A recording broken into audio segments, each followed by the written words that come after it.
যাক, গাছটাতে এবার ফুল ভালো হইছে।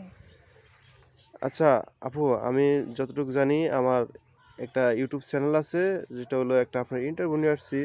আপনি তো নায়িকা, তাই না? জি, আপনি যখন নায়িকা, শুনছি নায়িকাদের অনেক বাড়ি গাড়ি, টাকা, ভালো মোবাইল, অনেক কিছু থাকে। এই যে আপনার পিছনে যেটা দেখতেছি, আপনার তো এটাই বাড়ি, তাই না? জি। তাহলে এটা যদি বাড়ি হয়, ধরেন নায়িকারা, আমরা যত জানি নায়িকারা গুলো অনেক টাকার মালিক হয়। আপনি এত উচ্চ ধরে কাজ করেন, অনেক বছর ধরে তো কাজ করেন। অনেক বছর ধরে অনেক কাজ বছর করি। ধরে কাজ করেন, তাহলে তো আপনি অনেক টাকার মালিক হবেন। আপনি কেন এই কুঁড়ে ঘরে থাকেন?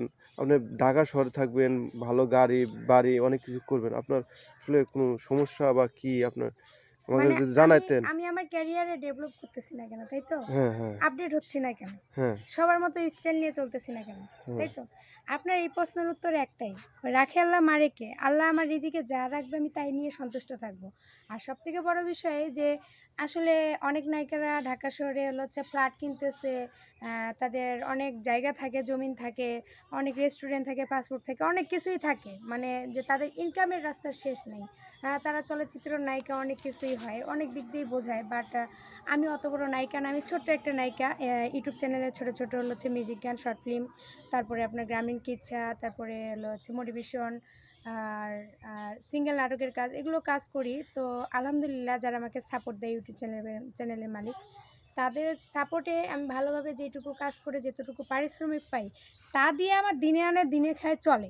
আলহামদুলিল্লাহ আমি মনে করি আমার রিজিকে আমি অনেক সন্তুষ্ট আছি। এই যে আরেকটা বিষয়, আপনি করলে আল্লাহর রহমত, এই যে আপনি করলে অনেক সুন্দর বা অনেক হাইট, মোটামুটি আপনি সব দিয়ে ঠিক আছেন। অনেক মেয়েরা থাকে চিকন, মানে শরীরে কিছু না, আপনি করলে সব দিয়ে ঠিক আছে। আজকে হয়তো আপনি একটা কাজের জন্য আর কি গেট আপটা নিছেন, হয়তো গরিব কোনো কাজের জন্য গেট আপটা নিছেন, কিন্তু আপনাকে অনেক সুন্দর লাগতেছে। ভাই সৌন্দর্য তো সারা জীবন থাকবে না। এই সৌন্দর্যটাকে যদি আমি অপব্যবহার করি, মানে খারাপ কাজে ব্যবহার করি, হয়তোবা আমি অনেক টাকা পয়সা ইনকাম করতে পারবো। আজকে আমার এই ছনের ঘর না, আজকে এখানে আমার হয়তো বাচ্চা 3 তলা 4 তলা 5 তলা বাড়ি থাকতো।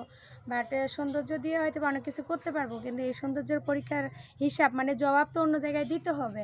তো আমি যতটুকু ইনকাম করি আমি ততটুকুই সন্তুষ্ট। আমার অত টাকা পয়সার দরকার নাই। আচ্ছা, কোনো প্রডিউসার আপনাকে এরকম বলে না যে তুমি আমার চ্যানেলে কাজ করো, আমি তোমাকে একটা বাড়ি বা একটা গাড়ি দিতেছি? অনেক প্রডিউসাররা এরকম আছে আমাদের মিডিয়ায়। হ্যাঁ, অফার দেয় তো, অফার দেয় ভাই। চামড়ার মুখ তো অনেক কিছুই বলতে পারে, কিন্তু কাজের ক্ষেত্রে যখন যাবেন না, তখন ওই কথাই আছে না যে আসো, বসো, সও, শেষ। ও, তার মানে বুঝছি আপনার মনটাও খুব সলিড, মানে যেটা বলে মন আপনার পরিষ্কার। হ্যাঁ, আমি পরিষ্কারভাবেই থাকতে চাই যেভাবে আছি। যারা যারা ইউটিউব চ্যানেলে ভালো মালিক, যারা আমাকে দিয়ে কাজ করায়, তাদের উছিলায় যেন আমি ইউটিউবে টিকে থাকতে পারি। আমার বড় কাজের আশা নেই। আচ্ছা, যেটা হলো আপু, ওই যে আমি যে আপনার ভিডিওটা করলাম, মানে আমি শুনছি যে আপনি অনেক ভালো মানুষ। আপনি আমার দর্শক যারা আছে তাদের বলেন যে, ভাই শাহ আলম ভাই অনেক ভালো মানুষ। আর বাকিটা বলে দাও যেন আমার ভিডিওগুলি দেখে। আচ্ছা ঠিক আছে। শালম ভাই অনেক ভালো মানুষ। তো উনার ভিডিও করতেছে আমার। তো অবশ্যই এই ভিডিওগুলো আপনারা দেখবেন। অনেক ভালো, ভালো ভিডিওর কাজ করে। আর আজকে আমার ইন্টারভিউ নিতে এসেছে। হঠাৎ করে জানি না কেন তার মন চাইলো। তো সবারই একটা মনে চাওয়া পাওয়া থাকে। তো সবার মনে চাওয়া পাওয়া সবাই পূরণ করতে পারে না। তো ছোট, ছোট আশাগুলো আমরা সবাই পূরণ করার চেষ্টা করি আর করব।